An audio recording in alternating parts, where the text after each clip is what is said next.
The race for state attorney general heading into November continues to focus heavily on crime lab testing and staffing shortages.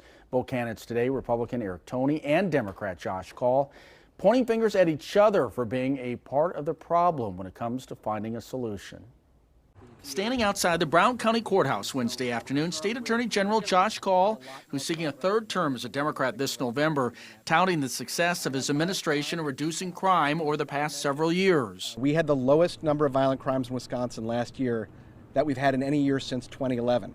Again, there is more work to do, but we want to build on the progress we're making. However, Kaul's Republican opponent, Fond du Lac County District Attorney Eric Toney, also Wednesday criticizing Kaul for an evidence backlog in crime labs across the state, while offering up a statement from the Fond du Lac County Sheriff saying, quote, "The crime labs are supposed to help us get justice for victims and keep dangerous people off the street.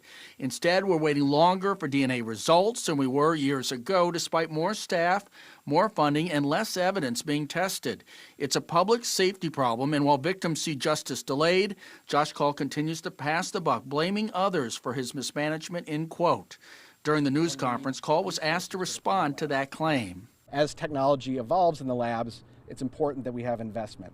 So in the last state budget, we requested 19 additional positions for the state crime labs. But frankly, Eric Toney's political allies in the legislature denied that request. They provided 0 of the positions that we asked for. This election in November is a rematch from 2022 when Eric Toney lost to Josh Kaul by roughly 35,000 votes.